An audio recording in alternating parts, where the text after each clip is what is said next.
Hello there, I'm your friendly neighborhood 1800 here, and my name is Georgie. Today we're going to start a new series. This series is going to be about little bits and pieces of chess, little pieces of information, terms that you can use, and overall important things. These are going to be quick videos.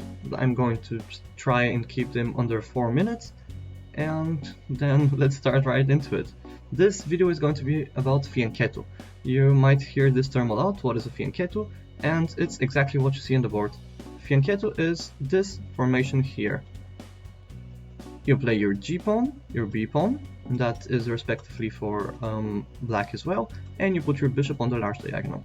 Why is this beneficial? Because this employs your bishop in his best potential. He has X-ray vision on the whole board.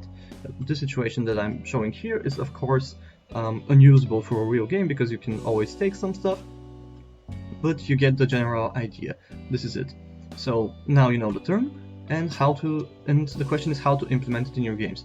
If you're not sure where to put your bishops, you can always do G3 or B3 or G6 or B6 and put your bishop there, and he's going to exert pressure into the center via X-ray because they are always going to be eyeing on the G and E pawns.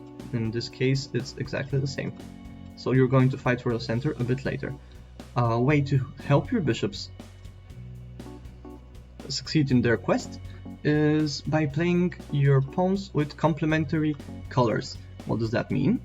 That means that if you have your bishop on G2 and play G3 and C4, then these squares are going to be twice attacked, twice protected, and you're going to exert even more pressure. The next example is what you don't want generally. This might happen, it's not so bad, but it leaves gaping holes in your position because your pawns are not exactly complementing your bishop, but they're more interfering. For example, if he has some pawns on light squares himself, he's going to have a lot more pressure than you, and you won't be able to succeed in your idea of developing the bishop. This is how it should look on the queen side. I wouldn't recommend playing the f pawn if you're a beginner, but this is generally what you want. The pawns helping yourself. What you don't want is the pawns blocking your bishop. For example, if your pawn is on d4, then it's going to block your bishop and you're not going to be able to use it. Especially if he plays d5, then your bishop is going to be boxed inside his castle. The last thing I want to cover is the castling. If you castle into the queenside Fianchetto, then your king is generally going to be very safe because these pawns are affecting each other. They are protecting the G3 pawn, and this is just a stronger way to play them. Your bishop is here to attack, but also to protect because he covers all the light squares, and your knight covers H2, which is your most vulnerable pawn.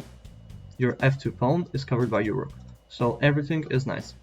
That's it, that's the quick video. I hope you enjoyed, and cheers!